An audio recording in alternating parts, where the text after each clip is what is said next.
Hey everyone, it's Gina, and today we are going to be doing a trial for my wedding makeup. If you're new to my channel, you might not already realize that I'm getting married here in a couple weeks. If you're following me on Instagram, you might have seen some of my updates on there. I'm going to be sharing my dress and everything like that coming up very soon. But today I wanted to test out the makeup that I'm thinking of wearing for my wedding, and I did split this up into two parts so it wouldn't get too long. And today we're going to focus on the face makeup, and this is going to be using all drugstore products. And I'm also going to be showing you the lips as well, which are also drugstore, really long wearing, and everything is focused on just looking really great in pictures.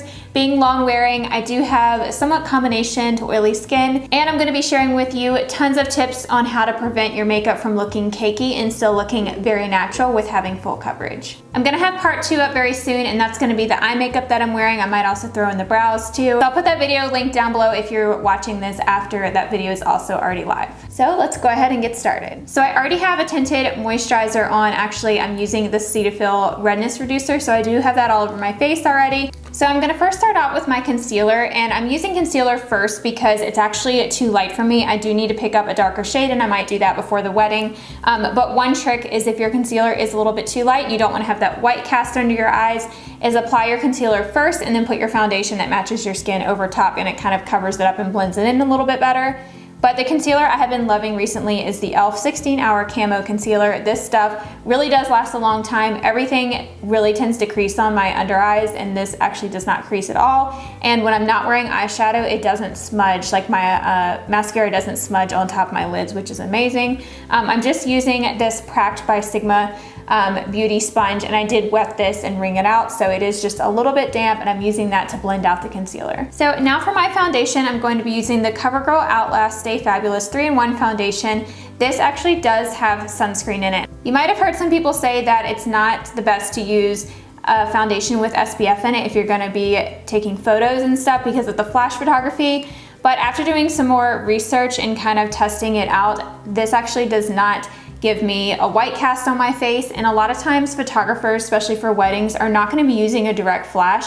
If they do use a flash on their camera, it's going to be like an indirect flash, like where they bounce the light back on your face. It's not like they're pointing the flash right in your face. So the only time you would really notice that white cast is if you were taking like a selfie with the flash with your phone. So that's totally up to you. If you want to find a foundation that doesn't have SPF in it, I don't personally think it's a huge deal. I do have another one to recommend. This is the Makeup Revolution Conceal and Define Full Coverage Foundation.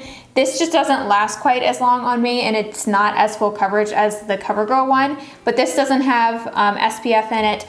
I'm sure there's tons of drugstore ones. The Maybelline Fit Me one I do really like, and I think they do have a version without SPF in it. So there's tons of options. Just kind of play around with it, test it out with your phone if you're worried about, you know, taking pictures inside at night with your cell phone and stuff. So I did take a couple test photos on my iPhone with the front-facing camera using the flash, and so I'll insert those here. Don't have any issues with the white cast with this, so that is awesome, but be sure to test it out, obviously, before your wedding day. So I'm using this foundation brush from e.l.f., which is my all-time favorite. You can also use a damp beauty sponge if you really don't want it to look cakey, but I find that the brush gives me fuller coverage because the sponge tends to absorb product, so if you want a fuller coverage, I would recommend using a brush. But if you have issues with your foundation looking cakey, or if you have dry skin, then I would not use a brush. I would use the damp beauty sponge. But if you want this to look a little bit more natural and not like you have on a full face of foundation, I recommend just applying it only to the areas where you need it. So for me, the coverage I usually want is under my eyes, like where I have dark spots and freckles, and on my chin. But you just want to take whatever's left over on your brush to blend on the other areas of your face. Like, I don't really need a lot of coverage on the outer perimeter of my face. I don't really need a lot on my nose, and that area tends to get cakey for me, especially in the creases. So I usually just blend whatever's left over on the brush versus applying more product. So less is definitely more when it comes to this foundation, and you don't want to let it dry and then try to blend it. So you have to work kind of quickly. So I usually work in sections by starting on one side of my face, blending that out, and making sure I blend over my nose even without adding additional product, because if you go back and try to blend in those areas, it might start to cake up. So I highly recommend doing it that way, and it just looks so much more natural, and it's a very full coverage matte foundation. For the face concealer, I did want to use this one from Amazing Cosmetics. This is their Hydrate one. This is not drugstore, but another drugstore one that I do really like is the Revlon Photo Ready. I just think this is a little bit more fuller coverage. So if you have any dark spots to cover up anything on your face, you can use the e.l.f. one, but I like using a stick concealer to actually conceal on my face. But the Revlon Photo Ready one, I usually use that one on a daily basis because I'm pretty much out of the Amazing Cosmetics one, and it works fine. It just takes a couple layers sometimes to get a full coverage. So now to set everything with powder, I recommend using the damp beauty sponge to apply your powder. So that's a great little tip to prevent your under eye concealer from looking cakey, because having that damp sponge really just helps the product melt into the skin and really helps apply the powder without it looking too much or too cakey if you were to use a regular brush. So I just dab a little bit right into the pan. I don't use a lot. You can definitely build this up, but this is the e.l.f. Perfect Finish HD powder. This powder does have a really great finish on it that's great for photography. You don't want to apply too much of it though, because with the translucent powder, you don't want it to give you that white cast. It might lighten up your foundation a little bit. So just use it sparingly. I usually put it underneath my eyes. So now I'm going to actually contour, and the contour powder I usually use, I'm pretty sure is discontinued. So I did find this one in my collection from Wet n Wild. This is the Mega Glow Contouring Palette. I hope this is still available. Mine is in Caramel Toffee. And I just use my soft angled contour brush from Sigma, and this is a really great brush for just getting a super natural contour. It's kind of like an all-in-one, one-step type of brush to where you don't have to do a lot of blending. So I'm just dipping that right into the powder, and then I'm also dabbing off the excess on the back of my hand. And that's just to avoid applying too much because this is a dark contour powder. And I'm just starting right at my ear and working down towards my mouth. I really like to focus it on the hollow of my cheek area. And you can be a little bit heavier handed with this because in photography, a lot of times your face can get washed out. A lot of times it's hard for your contour to show up in pictures. So I find that for photos and for video, having a little bit darker of a contour and darker blush and darker face makeup really helps everything just show up a lot better on camera. I'm also going to contour the sides of my forehead. So I usually just run it along my hairline and blend it up into my hairline, especially if you're wearing your hair up. You want to make sure to do this. And then I'm also contouring underneath of my chin on my jawline. So I don't normally do this on a daily basis, but just to help give more shape right there. It helps give your face some more definition in photos so you don't look washed out, and then just blend everything down your neck and on your chest and everything. I have on self-tanner, so I didn't find that I need to do a whole lot of blending here. So now I'm gonna move on to blush, and this was hard for me to pick a favorite blush, but I wanted to pick one that I feel like every time I wear it, I always feel like I have a really nice glow. I always get compliments when I wear it, so this is definitely my favorite, and it just so happens to be from e.l.f., which is awesome. This is their powder blush, and this one is in Berry Mary. This is a really nice rose color. This is more of like a fall time blush, and my wedding's in October, so this is perfect. It has gold shimmer in it, but I honestly don't really see any shimmer on my cheeks. It just gives your face a really nice glow and just looks awesome. So now for highlighter, I wanted to go with a highlighter that's definitely gonna show up, especially on my skin tone. Sometimes it's hard to get highlighters to show. I really wanted it to show in pictures, but I didn't want it to be overkill or any chunky shimmer or anything because I still want this to look very nice and natural. So this is by Pixi. This is their Glowy Glossomer Duo in Delicate Dew, and I'm using the more rose tone shade. There's actually two in here. One's more of like a champagne, and then the other one is more of a rose gold. So I'm just using a Sigma High Cheekbone highlighter brush to apply this to my cheekbones. And one little trick is you can take the highlighter a little bit closer to your nose if you want it to show up better in photos. I don't know if it's just my face shape, but it's hard sometimes for it to pick up in pictures if I just apply it on the outer portion of my cheek. So by taking a little bit closer in, it tends to show up a little bit better.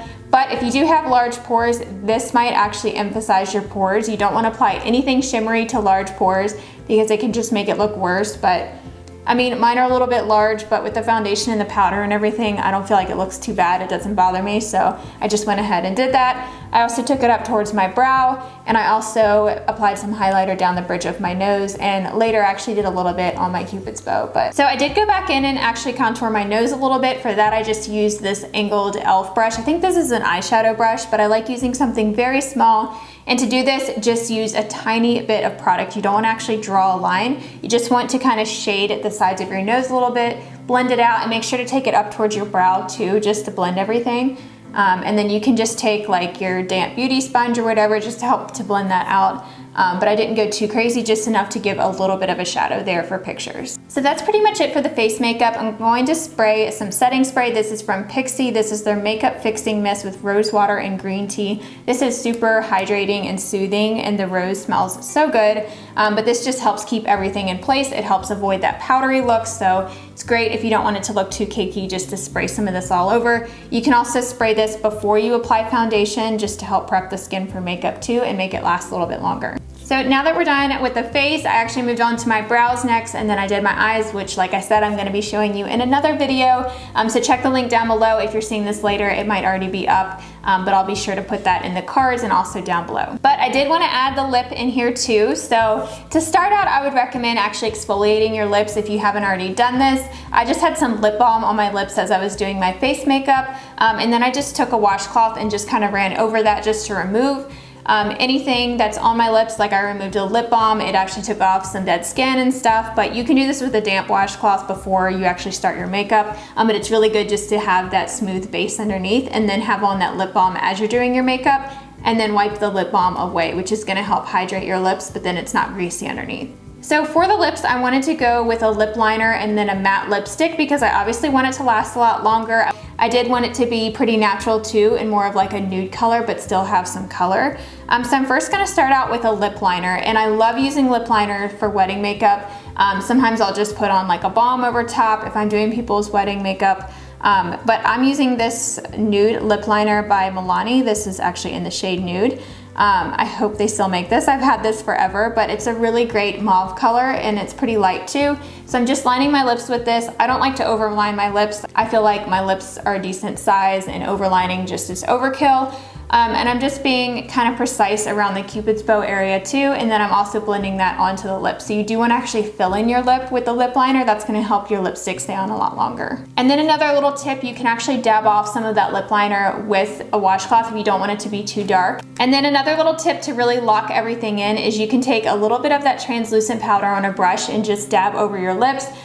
You could take even a loose powder if you wanted to, in a tissue. I've seen people do that, and it really just helps absorb any oils that might be in the lip liner and help lock everything in place. So you're kind of like setting the lip liner in place like you would set your face makeup.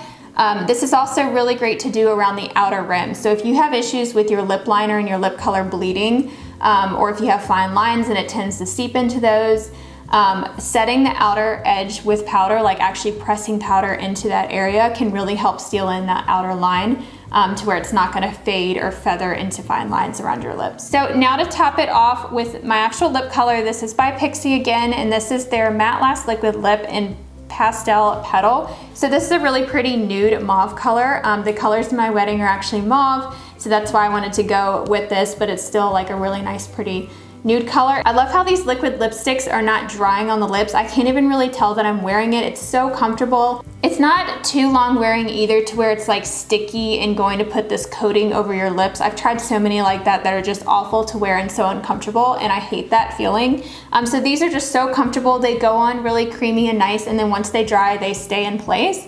So after this dries, you could go back in with more powder, but I just left it as is. It doesn't look too drying on my lips, and I do have some lines showing, but it's not anything that looks crazy, so I don't think this is gonna emphasize lines or anything like that. It might come off if I were to rub, like I'm getting a little bit on my finger, but overall, just like gently, it's not coming off, which is great. So I do highly recommend these. You can find Pixie makeup at Target, and they have tons of shades too. So that is it for the makeup look. This is the completed look. I hope you guys enjoyed this. If you have any tips for bridal makeup, for face makeup, definitely leave them down below. If you have any questions, I will be answering every single one of you back, so make sure you leave them down below. And I will list out all of these products that I used on the blog post that goes with this video. That's always the first link in the description box below the video. So don't forget to check out part 2 of this video and stay tuned if it's not up yet. I will also list some other videos that I have on beginner makeup and stuff like that, or long wearing makeup. I have some on how to apply face makeup for beginners, all that kind of stuff with more tips, so I'll put those videos down below as well. So that's it for today's video. Thank you guys so much for watching. If you are getting married, congratulations and good luck on your wedding makeup. Hopefully these tips helped you out, and I will talk to you next week in a new video. Bye everyone.